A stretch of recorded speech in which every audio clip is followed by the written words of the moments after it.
All right, we're back. We're back. You know, I saw some comments, people ripping on the Nespresso. They were like, really? Nespresso? Come on. It does the job. It does the job. You know, I used to drink instant coffee, so this is an upgrade. I'm keeping it. I'm keeping the Nespresso machine, sir. All right. Today, I'd like to talk about a very special Seiko. This is kind of like the Seiko Nerd Grail watch, as I like to call it. This is the Seiko SJE093, the 62 MAS recreation. This is Seiko's first ever dive watch from 1965, the first ever Japanese dive watch, and yeah, they reissued it. Exact dimensions, perfect proportions, everything's the same, apart from the price. The price is the downside. We're gonna talk about that. Let's get into it. Let's take a look at this masterpiece from Seiko.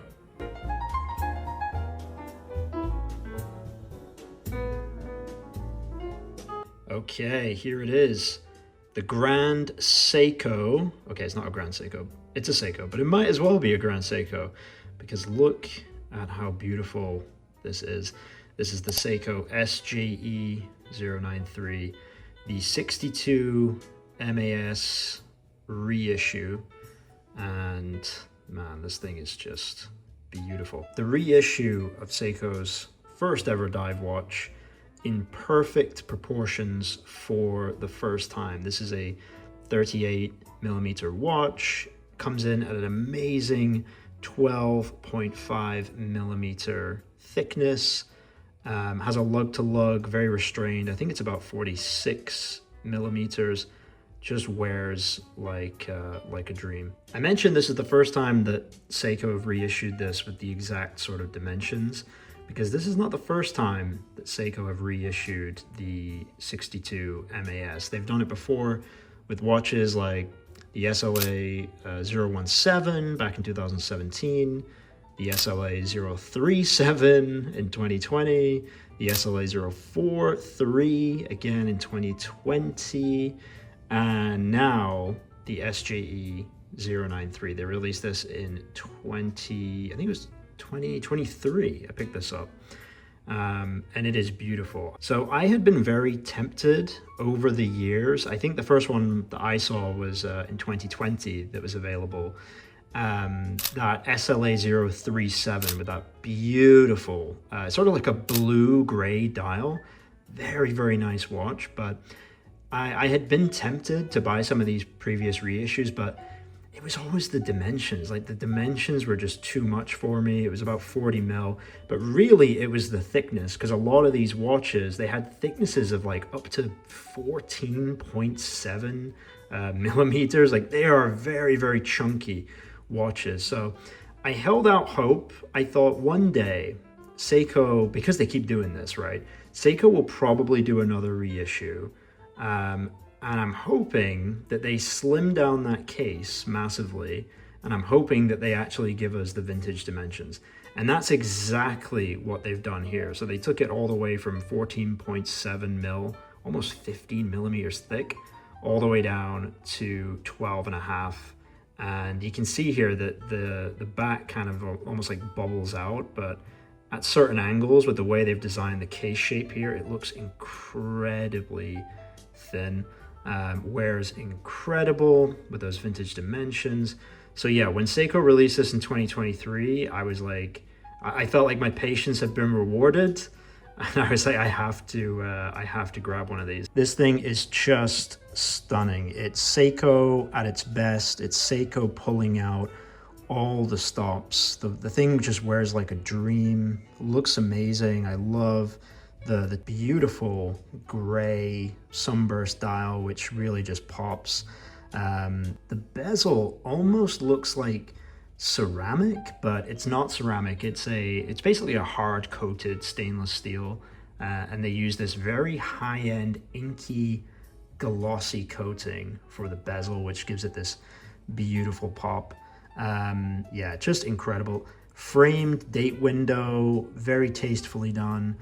This thing originally comes on a sort of tropic style rubber strap, but I swapped it for the sailcloth strap, which I think just sort of elevates it a little bit more. I just love how this thing wears. I love the proportions. Everything about this to me is just perfection. I've never seen another Seiko like it. The loom on this as well just goes crazy. You get that classic Seiko loom. They've even chosen a very specific color of green to match nearly identically to the original MAS. Very, very cool stuff. I also love this tall sort of domed sapphire, this like box crystal here, which gives the edges of the watch this crazy level of distortion. You can see the hour markers just distorting there. Very, very satisfying detail on the dial. You have the original dolphin on the back there. You can see the limited edition number there. So Seiko made 1965 pieces to sort of, have a bit of a nod to the release year of the original. So there's currently less than 2,000 of these out there. I was very, very lucky. So when this released, I ran straight to the Seiko store in London to try and pick one up. Now, I don't know if the sales guy was just doing the usual sales guy bollocks, but yeah, he told me that they had been allocated 10 pieces and there was only 2 left. So of course I picked one up and was just incredibly excited. I just chose to believe him, I just chose to fall for the bullshit. But anyway, he was actually a really nice guy. We ended up just sitting and chatting watches for like an hour and a half. He was bringing out coffees and stuff and we were just sat there chatting. So it was actually a very enjoyable experience, but yeah, was so happy to pick this up at the Grand Seiko boutique in London. The best feature of this watch, the bezel. The bezel actually aligns with the markings on the dial. So the bezel aligns, there it is. That's the trick to getting at a fully aligned Seiko. You just have to spend $3,500 to get one. So yeah, also they don't have a triangle marker as well, it's a circle, so it's even easier for them to not mess it up. But yeah, just spend your $3,500 and you'll get an aligned bezel. So let's talk about that price then, the $3,500 that I just mentioned. This thing is expensive. This thing is very, very expensive for a Seiko. And they do this, of course, because it's a limited edition piece and they know this is the faithful reissue of the original watch. So the Seiko diehards, the Seiko nerds, the Seiko fanboys will buy this watch. That they did. This thing sold out incredibly quickly and it's been off the market for years now, right? So it's hard to come by. So earlier in the video, I mentioned that, this is Seiko at its best, but when you look at it through that lens, it's sort of ironic because this is also Seiko at its very worst. Saving the best for reissues, which they've been known to do, and for limited edition pieces. They finally give you the perfect proportions. They finally give you everything that you are looking for in a watch, but they kind of hide it behind that limited edition piece.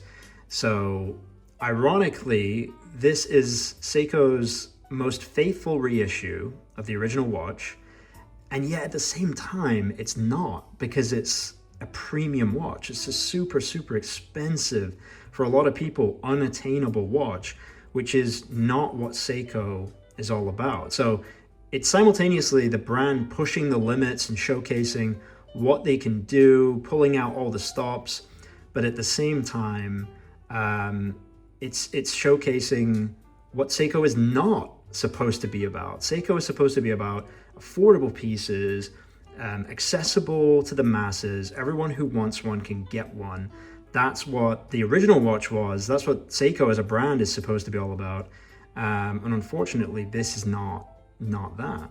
Now, that didn't stop me from buying one, but for me personally, I'm just such a huge Seiko fan. I can't tell you how many times I almost purchased a vintage 62 MAS off eBay, like a really, really old aged one for around about the £1,000 mark, but didn't because I was sure that Seiko would eventually re-release this. So, I mean, I've just always loved this watch. I love that 60s, you know, skin diver look, the history, the significance of this piece. It's just something that I always wanted, and this happened to come around at a really good time. So when this was released that year, I had just received, after basically 2 years of pushing at my job, I had received a promotion and a decent little, you know, bonus on top of that. Literally for 2 years straight, I was pushing with my manager, saying, you know, what I wanted, mapping out all the steps I had to take to get there, and then finally got the good news that I got the promotion. And then I think it was like 2 months later, Seiko announced this watch, and I was like, okay, I'm gonna spend a chunk of this bonus on that watch. It was too good to be true, like the timing of it. So every time I look at this piece, and I know it sounds a bit cheesy, but every time I look at this watch, it kind of just represents like achievement to me. It represents, yes, you can do it. You know, like if you want something, you can put your mind to it, you can go after it. And that is what I see every time I look at this piece. So very significant watch for me. Is it expensive? Absolutely. Is it for everyone? Absolutely not. But this watch is definitely for me, and yeah, I think it might be my favorite in the collection. I find myself reaching for this a lot. Should you buy a Tudor over this watch?